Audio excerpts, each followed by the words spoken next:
Hey everyone. I don't really know what this is going to be, but I'm going to just kind of ramble some thoughts about why the Democratic Party sucks, how it got here. And this might be a podcast, might be a segment, I don't know. But I'm just going to spitball and see where it takes me. Have some notes and whatnot. But in the United States, we're almost uniquely undemocratic in that we have a two-party system. We have the Republican Party and the Democratic Party, and there's almost no viable alternative. And in a lot of ways, it's almost like we feel compelled to vote for the Democratic Party because the Republican Party is almost blatantly bigoted in many ways. And so when you have one party that's blatantly bigoted and another party that stands for nothing, what do you do? So it makes it very difficult to look with a positive outlook on where we go in the future. But I'm going to kind of talk about how we got here. I kind of want to go into like why the Democratic Party sucks, why it is the way it is. So we're gonna have to take it back a couple of decades, but I think the big picture here, like everything else, is follow the money. The injection of money in politics started the fall of democracy. If if you're influenced by some, if your constituent is funding you, you're going to be influenced by the needs of those constituents, regardless of who it is. So for the longest time, go back to the progressive era, even in the start of the 20th century, in the progressive era, we have the New Deal Democrats. Um, and even before that, we have these ideas, these radical ideas talking about, oh, labor rights. Oh, maybe you're not allowed to work your workers into the ground. Oh, maybe they should get a share of capital, which were actually introduced by a socialist named Eugene Debs.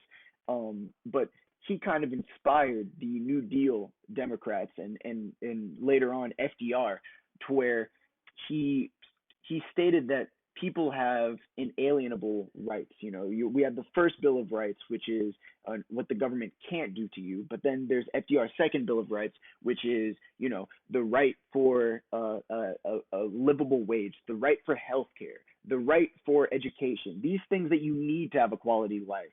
So that's where we were. That's where we were. So at that time, he was the most popular politician of all time. That was before the amendment was passed, where you couldn't run for more than two terms. And this Joker won four terms.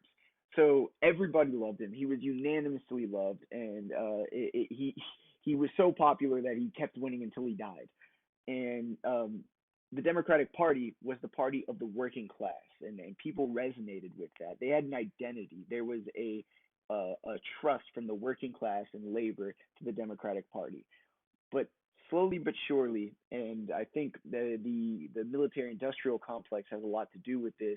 Corporatism started seeping into the Democratic Party, and it began losing its soul ever since the fall of ever since FDR was out of office.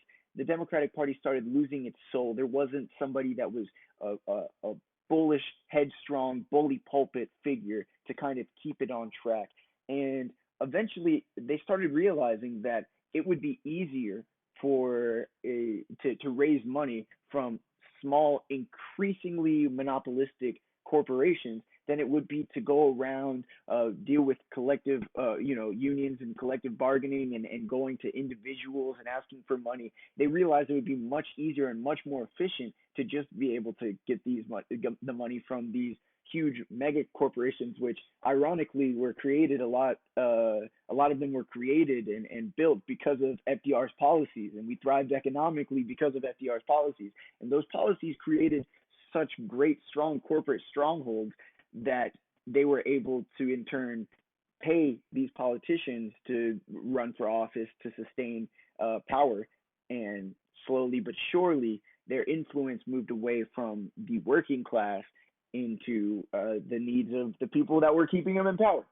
So this was happening slowly, but the real turning point was around 1972 with George McGovern. I don't know if you guys know George McGovern. I'm sure some of you progressives and care about history know George McGovern. I would say he was probably the last outsider progressive running for president that won the Democratic primary. So just to set the stage, a little bit before that. So clearly, we have the increasingly corporate party from FDR. In 1968, the Democratic primary process was not nearly as democratic as it is right now. So not every state voted, and there was a lot more influence from party insiders at that time. And Bobby Kennedy was the Bernie Sanders of 1968. Not in terms of the sheer conviction, and he wasn't necessarily Bernie, but in terms of how he was viewed by young people and the future of the Democratic Party. He was incredibly popular, one of the most popular politicians, and coming off a huge win in the 1968 Democratic primary in California, a huge win. It's looking like he could be the nominee. He was assassinated, and of course that everyone was shocked, and the youth especially were really banking on Bobby Kennedy because of he was vehemently against the Vietnam War. Try saying that 5 times fast, and it it just seemed as though there was no other progressive direction because George McGovern, who was actually running at the time, wasn't looking like a viable candidate. And in the process, they're going to the convention. Most of the primaries have been completed, and there was only a couple left going down the road. So in the national convention in 1968, to the chagrin of anyone following, Democratic Party insiders just kind of picked someone. He didn't even win an electoral vote. He wasn't running actively. It was a smoke filled room, good old boys club that just picked someone, and this caused mayhem. The 1968 Democratic Convention. I'm sure some of you guys, progressive historians, know about this, but there was a lot of protests nationwide, but especially there in Chicago. Police brutality. There was a lot there was a huge rift, and it did not sit right. Needless to say, the nominee, I think it was Herbert Humphreys, if I'm not mistaken, went on to lose, and the Democratic Party was broken. Then there was a unity commission, kind of like we saw in 2016. They knew they had to save face. They were not going to be able to cater to the base, and really they're invested in winning, and so they knew they weren't going to be able to win if there was such a strong rift present. And so George McGovern kind of aided in this, and it made the primaries so much more democratic. The primaries became, they went from only a handful of states deciding the potential next president of the United States to double or triple the size. It made it easier to vote. It allowed more people to vote. Essentially, it just made it more democratic. And in this process, the first incredibly democratic process we have with Democratic primary, an outsider outside of the establishment, which, need I remind you, is increasingly corporate at this point, an outsider who was against the Vietnam War, not buddy buddy with the good old boys club, and not beholden to corporate interests, an outsider ended up winning the Democratic nomination. And the Democratic Party quickly realized that they did not want to allow people to have a voice like that. They thought, okay, maybe they'll tip the scale a little here, a little there, but we still decide who's the candidate at the end of the day. They didn't want McGovern to be the candidate, similar to Bernie Sanders in 2016 and even now.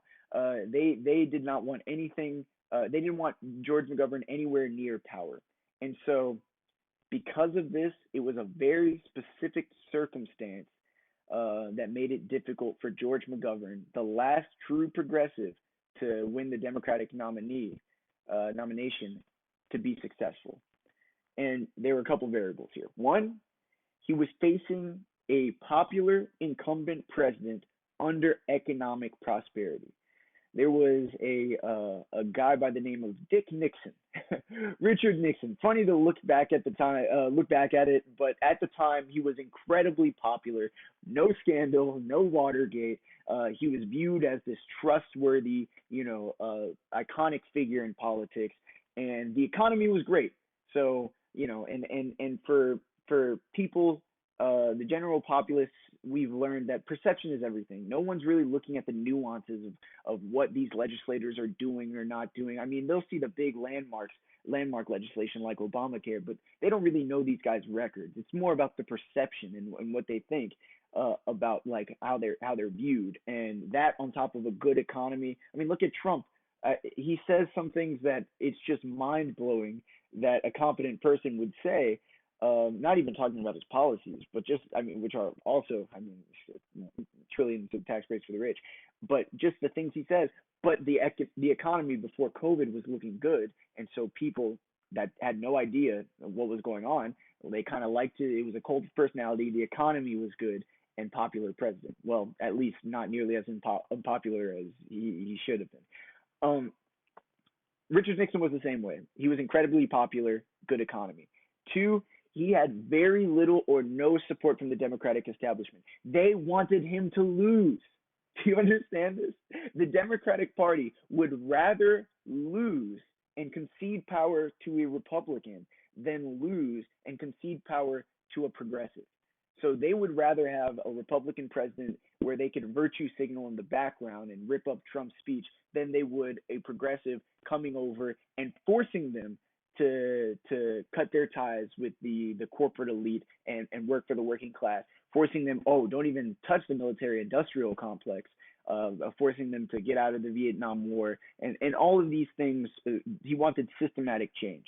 Um, and he had very little funding. It wasn't like Bernie where he was able to get, there was no internet. He couldn't get these small donations from the working class that he was fighting for the same way. He needed that infrastructure that the Democratic Party did not provide him.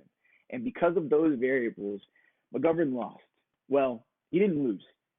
He got demolished. He was killed. He was murdered in the street. He literally won one state in 1972, Massachusetts, I believe. I think he only won Massachusetts. And just think of how mind blowing that would be today if Hillary Clinton lost to Donald Trump and only won one state. And it wasn't even like California or New York, it was like Wyoming. Like, just imagine how she would be viewed. It would be a direct rebuke on her and everything she stands for. Regardless of what her policy is, it would make it seem like she was wrong. Funnily enough, she was, but in this case, George McGovern was not. He just did not have the support, and he was facing a popular incumbent. And people are all about perception. They don't really know the nuances of these things, so they're thinking, oh, so progressives, people that sound like they're for systematic change, fighting for these big structural things. Oh, I didn't mean to sound like Elizabeth Warren. They must be wrong. They must be flawed. They must not know how to win.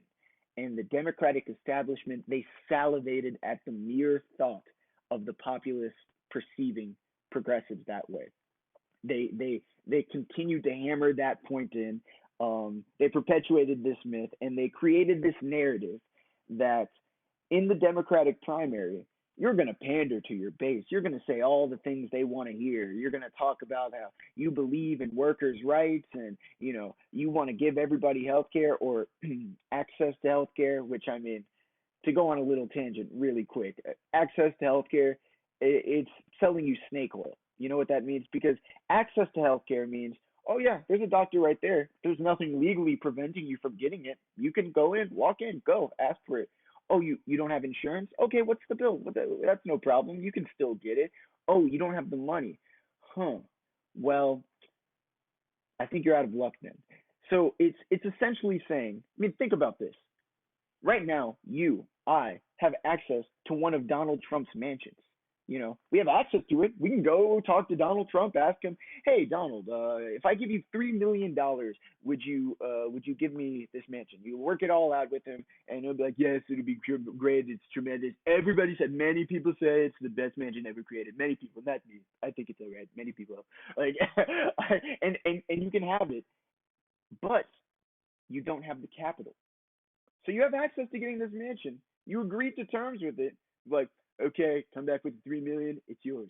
You don't have the 3 million, nada. And healthcare isn't something that you have no bargaining value with healthcare. You're going to get it regardless if it's $5, $10, if it's $10,000, you're going to find a way to get it because you have no bargaining value. So it's kind of sick that there's even a motive in that kind of thing. But that was my tangent. That's the kind of things they would say. They would say access to healthcare, workers' rights. They would pander to the base, and then genius idea. They thought we'll pivot during the general election. So we'll say all the right things in the Democratic primary, and then we'll pivot during the general election. And what that means is we will go from saying we want all these things to saying we want some of it, kind of. You know, it was literally lying.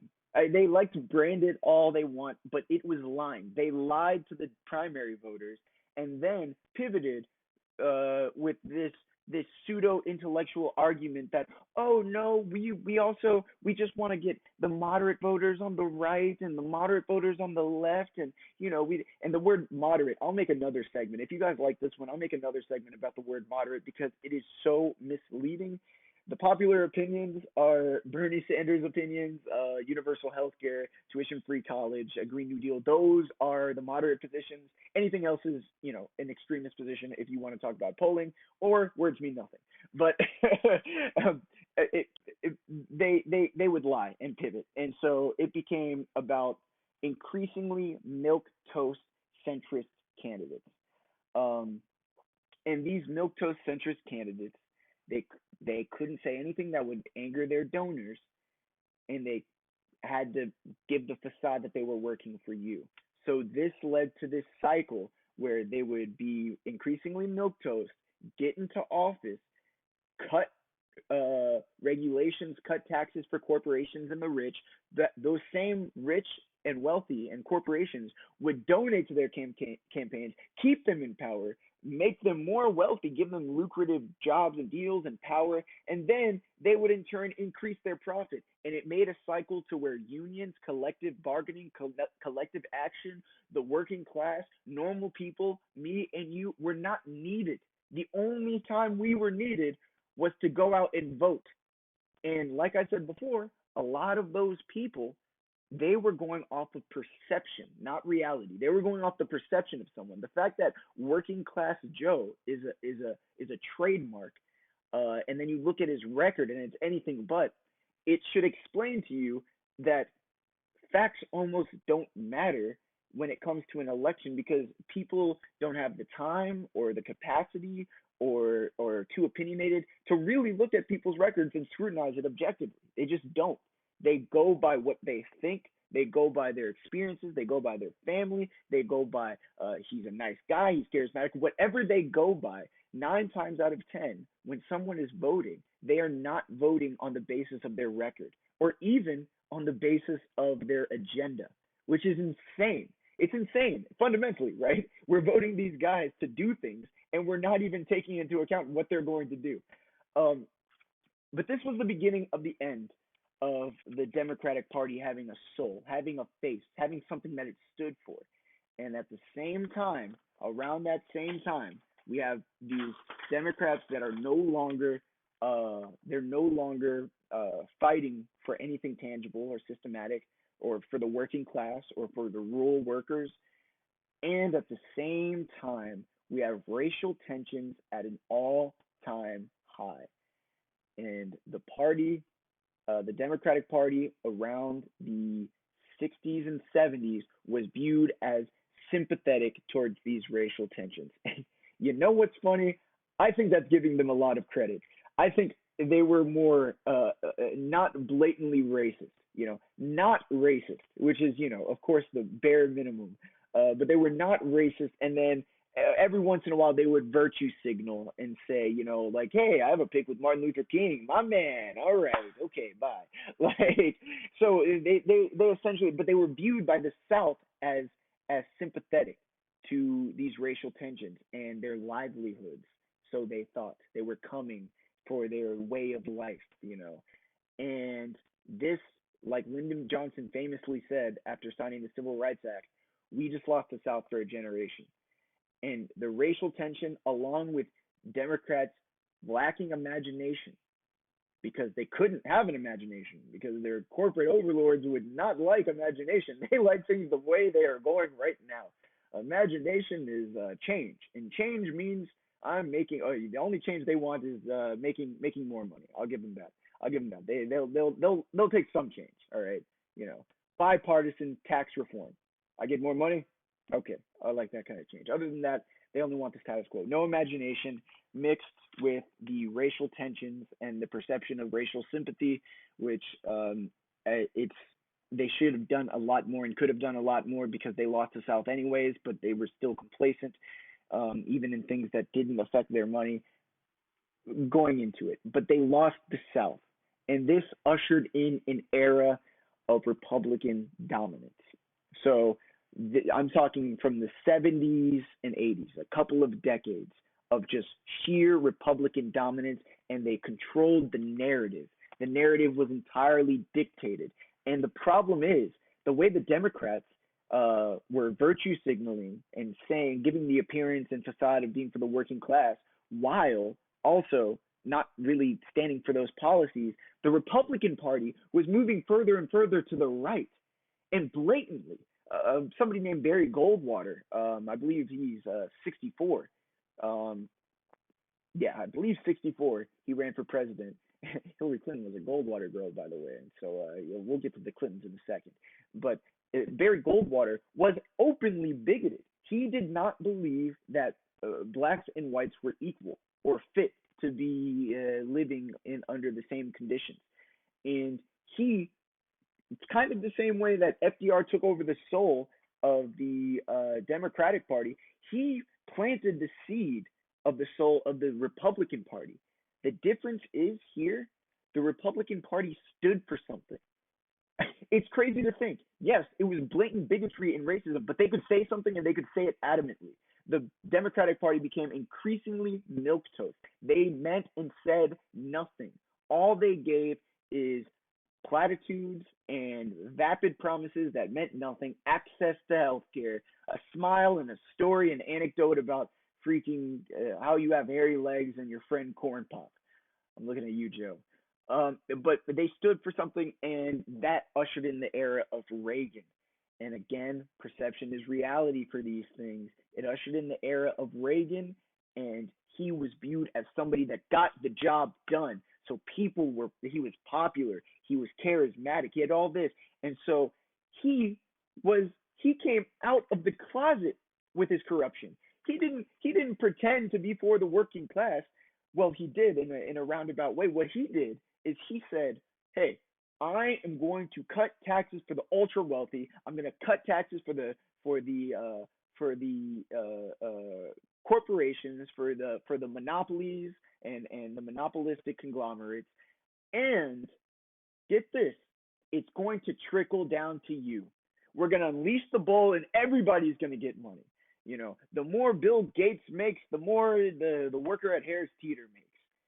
That's how it works, right? Of course not. That's not how it works. But his economic policy led to an increase, a temporary increase in the economy, a bubble where it seemed as though we were all prospering because the ultra wealthy and the GDP was growing. But at the same time, you know what was also growing?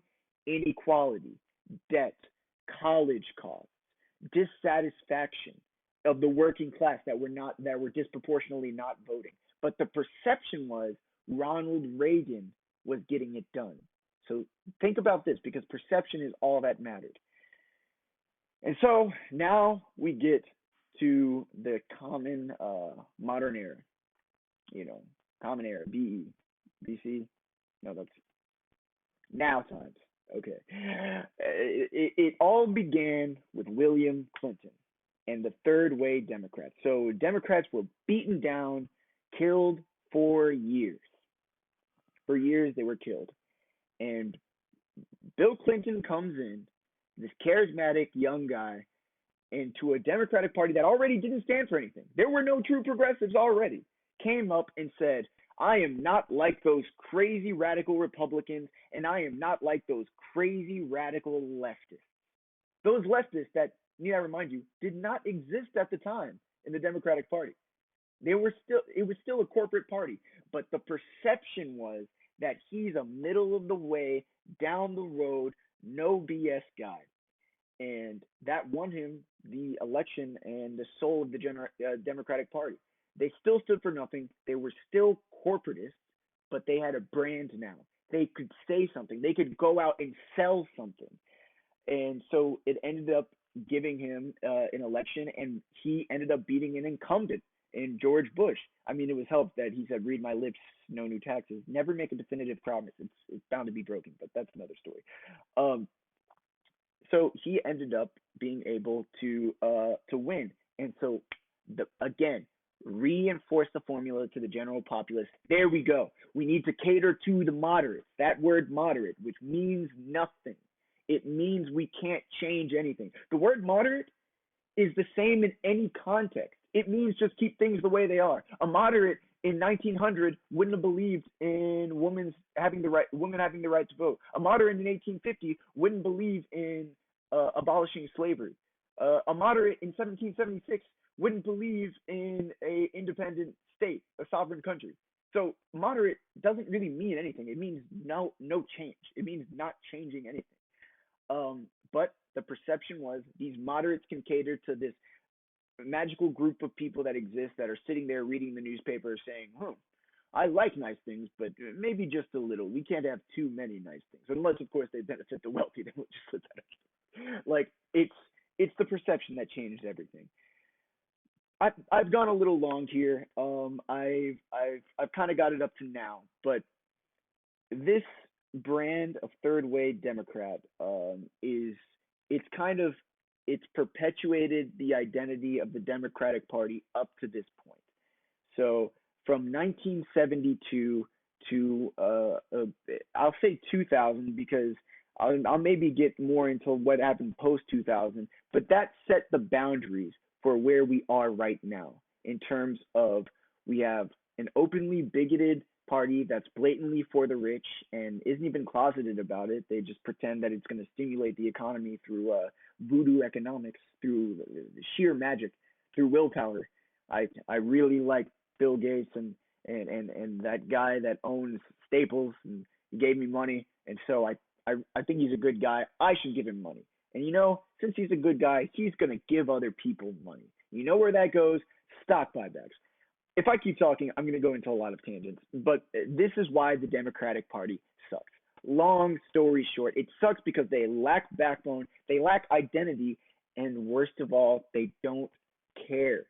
All they care is sustaining their power and being perceived as working class Joe. Working class Joe stabbed working class people all throughout his career. Didn't make a difference. Bernie Sanders fought some lonely fights. Didn't make a difference in his perception to a lot of people. I have a lot more to say. If you guys like this, let me know. If you stuck around this long, you definitely like it. So tell me what more you want me to talk about. I feel like I've only scratched the surface.